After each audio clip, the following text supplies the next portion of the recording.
Okay, hello and welcome to this video. In this video, I'm going to discuss some wrist exercises that I was taught in Isshinryu Karate for fighting brown and black belt level opponents, so that you warm up your wrists so that you're less vulnerable to the three major wrist locks: the front wrist lock, the full wrist lock, and the reverse wrist lock. Um, and also to make sure that your wrist is strong enough so that when you throw your punch, you don't need wrap to keep from breaking your own wrist. I used to be able to throw 1,000-some-pound punch without wrap and without gloves without breaking my wrist. Um, and I'm still pushing with the right cross anyway into the professional punching power, even for a 185 pounder, which is what my weight is supposed to be. But the point is, before I used to spar brown and black belt opponents, I would warm up my wrist by stretching as far back as I can stand to stretch, because this protects you against the front wrist lock.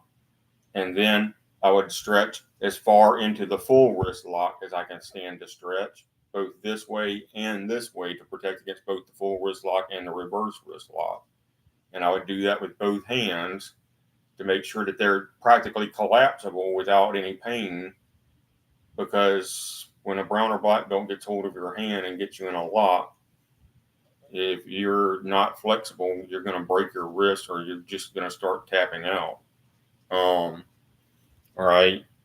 Uh, and then, of course, I do this just as like a flow drill. All right. Well, what is this? What is that? All right. You might be wondering, what is that? This is called an oxbow strike. If for some reason you have thrown a punch to somebody's face and broken your own knuckles or broken your own wrist in a street self defense, as a backup, you can hit with the base of the radius and ulna right here where these bones join with your wrist. You can strike with that or your elbow strike, and that's called an oxbow strike. It comes from Hindi Kung Fu, actually.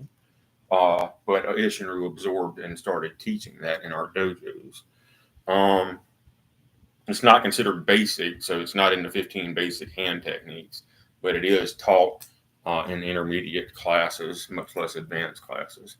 So that's called an oxbow strike. If you've already broken your own knuckles or wrist, you can hit with the back of the wrist, or you can still elbow strike. All right. Um,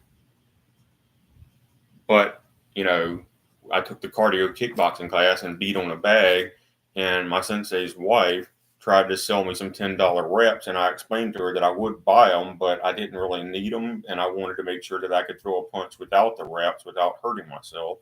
So I felt confident that I didn't need them, that I was better off not buying them. My sister did buy them, but that's my sister.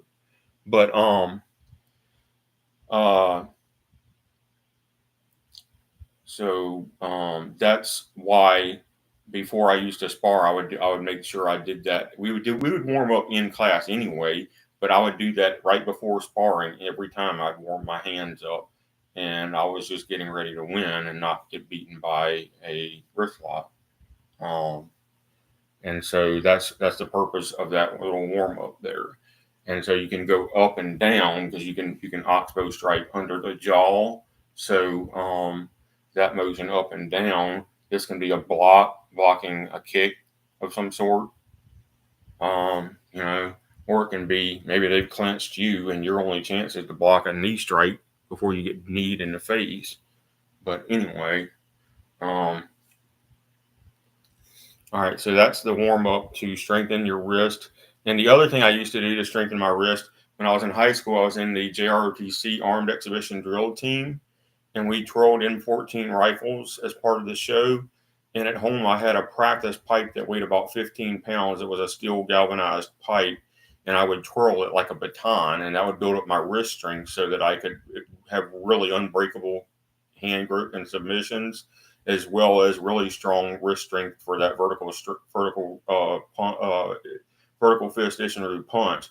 It's slightly out of vertical, but it's supposed to be slightly out of vertical.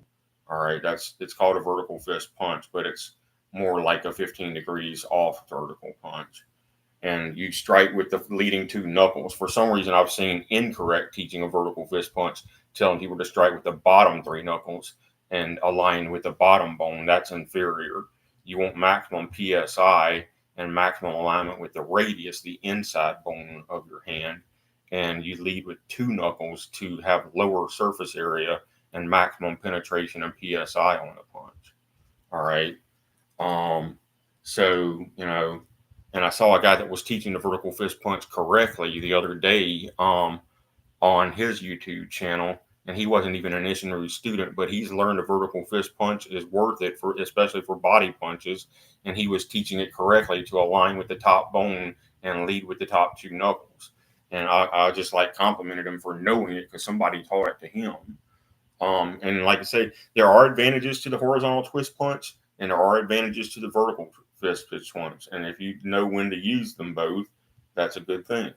All right, but anyway, it's good to crack your knuckles, so that you and stuff like that, and just make sure you warm up before you fight a brown or black belt level opponent, or you're probably going to end up getting hurt. All right, thank you very much for watching.